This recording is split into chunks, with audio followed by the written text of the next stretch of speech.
प्रणाम। आज इस वीडियो में मैं आपसे एक रिसेंटली की हुई कंसल्टेशन के फीडबैक को शेयर करना चाहूँगी। The pure reason is being that I thought this is something that we should put our attention इन।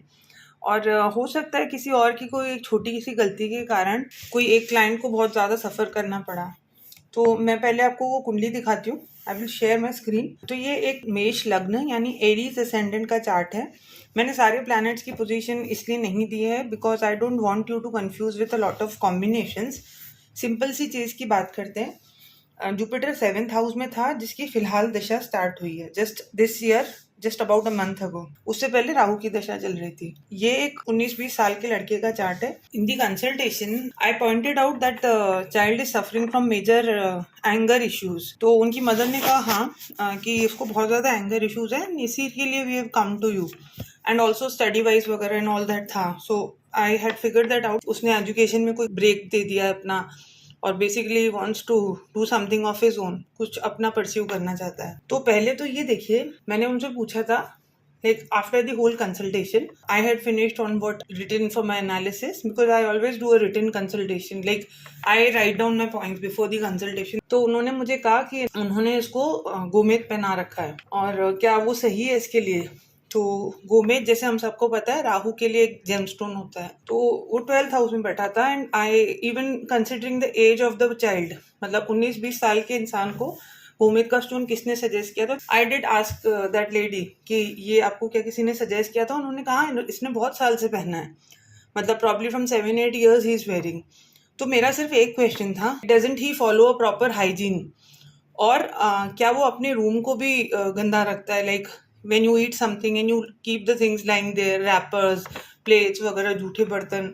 तो उन्होंने कहा यस, इसीलिए तो हम बहुत ज्यादा परेशान हैं। इसको बेसिक जो होती है ना हाइजीन इंसान को अपने आप को साफ रखने की, और वो भी नहीं थी। आई आस्क्ड हिम लाइक उसका क्या स्लीप शेड्यूल फिक्स नहीं रहता। तो उसकी मदर ने कहा कि हाँ ये बहुत बड़ा प्रॉब्लम था। This was my next question to you कि वो सोता ही रात को 3-4 बजे है। मैंने सिर्फ उनसे इमीडिएटली कहा था कि आप ये जो राहु का जेमस्टोन है ना इसको उसे उतरवा दीजिए। देखिए, समझने की बात ये है कि पहले तो जेमस्टोन सिर्फ सुन के बिना एनालाइज किया कराए हुए नहीं पहनने चाहिए because they carry N intense energy with in them. तो प्लैनेट को समझ के, प्लैनेट को देख के, उसके प्रिडिक्शन जान के फिर किसी जेमस्टोन के ऊपर प्रोसीड करना चाहिए।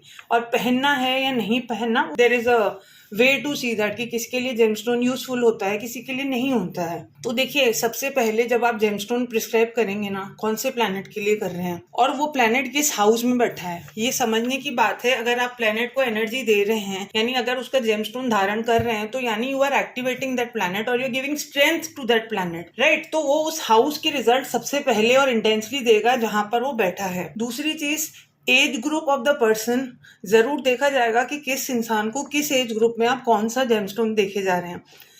इस बच्चे को 12-13 की साल की एज में राहु का जेमस्टोन पहनाया गया। तो 12th हाउस आपको पता है ये हमारा बेडरूम भी होता है, ये हमारा एरिया ऑफ हमारा रिलैक्सेशन होता है जहां पर हम सोते हैं। राहु जो प्लैनेट है जो ऑलरेडी एक अनसर्टेनिटी दिखाता है, right. It is a retrograde planet, it shows your effort बार बार लेने जाना। रेट्रोग्रेशन आई ऑलवेज टोल्ड कि एक ऐसी चीज है यानी आप बार बार उस चीज के लिए ट्राई करेंगे। तो अगर आपने उसको गोमेद पहना दिया तो वो 12th हाउस में राहु के रिजल्ट इंटेंस बढ़ा दिए। इसीलिए मैंने कहा था प्लैनेट को समझना है, प्लैनेट को, हाउस को समझना है। पहले तो हमें ये प्रिडिक्शन समझ में आना चाहिए कि कौन से हाउस में कौन सा प्लैनेट क्या रिजल्ट देगा। चाहे हम राशि को रिजल्ट उसमें यूज करें या नहीं करें, राशि माध्यम बनेगा उस रिजल्ट को देने का, बट हाउस को सबसे पहले समझिए और प्लैनेट को, और उसके बाद राशि मिंगल करना है। तो प्लैनेट राहु अगर 12th में बैठा है तो राहु को जैसे हम बोलते हैं it is an outcast planet, it doesn't follow the normal societal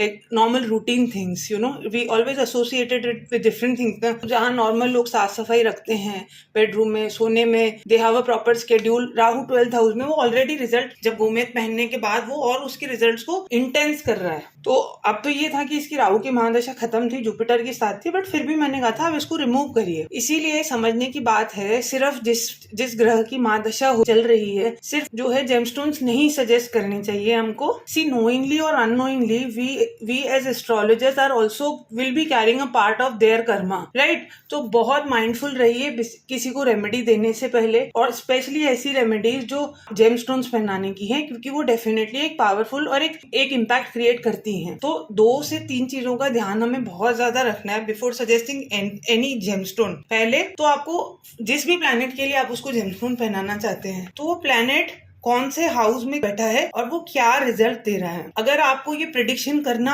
आता है तो ही आप उस जेमस्टोन को सजेस्ट करिए। अगर आप यहाँ तक नहीं पहुंचे हैं कि कौन सा प्लैनेट कौन से घर में क्या रिजल्ट देता है, it is my very very humble advice to you to stay away from recommending gemstones to everybody, ठीक है, क्योंकि आपको नहीं पता आप किस चीज को स्ट्रेंथ दे रहे हैं। दूसरी जो सबसे इंपॉर्टेंट चीज ज्योतिष बनने के गुणों में लिखा भी जाता है कि आपको देश काल पात्र, यानी you have to keep in account of the current circumstances, the age, the gender and the background of the person। यही राहु प्रकार जेमस्टोन अगर हम उसको शायद 30 इयर्स में बोलते पहनने के लिए, तब शायद उसके लिए यूजफुल होता, और स्पेशली अगर उसका काम ओवरसीज रिलेटेड होता, फॉरेन रिलेटेड काम में होता, या वो अपने पेरेंट्स से दूर रह रहा होता, तो डेफिनेटली उसके लिए हेल्पफुल हो सकता था। बट वो घर में रह रहा था बच्चा, and he was in that age where he should have had that association of parents. वो क्लोज रहना चाहिए था, बट उसने उसको पेरेंट्स से इतना दूर कर दिया कि वो एक घर में रहने के बाद भी पेरेंट्स से 2-2 4-4 दिन तक बात नहीं करता था। उस प्लैनेट को हमने इतना स्ट्रेंथ दे दिया अननेसेसरली। ये वाला जो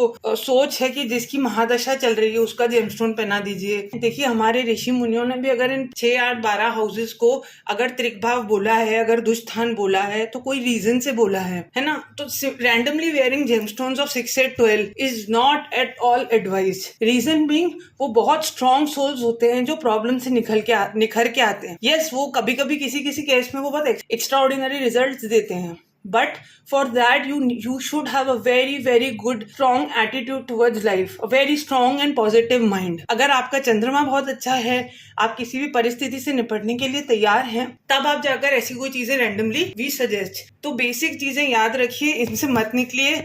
त्रिक भाव होते हैं वो त्रिक ही होते हैं, वो दुष्थानाज ही होते हैं। दूसरे हाउस को जरूर कंसीडर करिए, जिस भी हाउस में वो प्लैनेट बैठा है, चाहे उसकी ओनरशिप कुछ भी हो, चाहे वो आपका 5th लॉर्ड हो, 9th लॉर्ड हो। और थर्ड चीज, उसकी एज, उसका जेंडर और उसकी लाइफस्टाइल का भी आप जरूर दिमाग में रखिए कि कैसे कर रहा है, क्योंकि इतनी छोटी एज में उसको सिर्फ राहु का जेमस्टोन पहना देना, गोमेद पहना देना, उसमें लॉजिक क्या था। ठीक है, वो हर किसी की एक प्रारब्ध होती है। हम इंसान खुद एक अपनी एक निश्चित रूप की प्रारब्ध से accordingly we are performing that, but don't suggest gemstones until and unless आप हर हाउस में प्लैनेट का प्रिडिक्शन या उसका रोल क्या है। कई बार ऐसा होता है प्लैनेट्स 6, 8, 12 में बैठे हैं तो उनके जेमस्टोन्स दिए जाते हैं। कई बार ऐसा होता है कि आप 5, 9 में बैठे प्लैनेट्स के भी जेमस्टोन्स नहीं देते। आपको लाइफ में सबसे पहले रेमेडी, कोई भी रेमेडी, चाहे जेमस्टोन नहीं, कोई भी रेमेडी देने से पहले आपको ये समझना है कि क्लाइंट की या जो भी आपके पास आया है उसका एजेंडा क्या है, पर्पस क्या है। Just giving gemstones of 5, 9 and just suggesting random remedies is not going to work out। Specific remedy दी जाएगी based on the agenda। चौथे घर में शनि बैठ के परिवार से दूरी दे रहा है, या चौथे घर में शनि बैठ के आपके लैंड के काम में मदद कर रहा है, ये इसकी रेमेडी दी जाएगी इस बेसिस पे कि उस इंसान को चाहिए क्या उस मोमेंट पर, जब वो आपके पास एस्ट्रोलॉजर के पास अप्रोच किया है। पहली चीज। And the second thing is there are a lot of things जिसके लिए आपको रेमेडी करनी ही नहीं होती है। इसके लिए ये तो प्लैनेट्स के हाउस के प्रेडिक्शन समझने हैं। कई बार राहु 12th में बहुत हेल्पफुल होता है। अगर जैसे छोटी उम्र में अगर मैं बोलती हूँ अगर ये चार्ट छोटा होता तो हम उसको सिंपल, एक अगर डाउट हो रहा होता कि राहु की महादशा है तो आप एक सिंपल सी रेमेडी उसको दे सकते थे कि फॉरेन लैंग्वेज सीख सकता है, क्योंकि फॉरेन इज द कारक of Rahu. They're called outcasts, na? You could have simple given that a remedy of learning foreign language. I have given it to so many clients and they found excellent results with that. So her bar gemstones देने की जरूरत नहीं है। दूसरी सबसे important चीज, be very very vigilant because the karma is also going to come to us. So we should be very watchful before giving a remedy. And in the process तो houses को समझिए, प्लैनेट को समझिए, राशियों को समझिए। यही है जो आपका प्रेडिक्शन पावर स्ट्रॉन्ग करेंगी और अगर आपको समझ आ गया कि कौन सा प्लेनेट कौन से घर में बैठ के क्या रिजल्ट दे रहा है, तो आपको ये सेग्रीगेशन करना आ जाएगा कि अच्छा क्या है और बुरा क्या है। तब आप बुरी जो चीज नेगेटिव रिजल्ट आ रहे हैं उस प्लैनेट्स के, you can give that remedy very very easily. सिर्फ सैटर्न 6th बैठा है, कोई लोग पूछने लगते हैं इसकी रेमेडी दो। अरे what is that planet in 6th giving to you? Maybe Saturn in 6th is giving you very discipline routine. आप बड़े धीरे धीरे काम करते हो, बट आप शायद परफेक्शनिस्ट हैं, तो you don't need to remediate that. हाँ, सैटर्न 6th में बैठकर हो सकता है आपको पेट के इश्यूज है, you need to be very mindful of what you are eating. So planet के प्रेडिक्शंस जब आपको समझ आ जाएंगे, प्लैनेट पर्टिकुलर घर में बैठ के क्या दे रहा है, तो अच्छा बुरा सेग्रीगेट करना आ जाएगा। और फिर then you can go head and give remedies for what the client is asking. And don't forget to add that element of देश, काल एंड पात्र। इसमें एज एक वेरी वेरी इंपॉर्टेंट फैक्टर है। So I hope this video was useful in adding some insight on remedies, giving remedies or suggesting gemstones. Do share this video with others who give remedies of gemstones. Subscribe to my channel and please share your feedback in the comments. Thank you.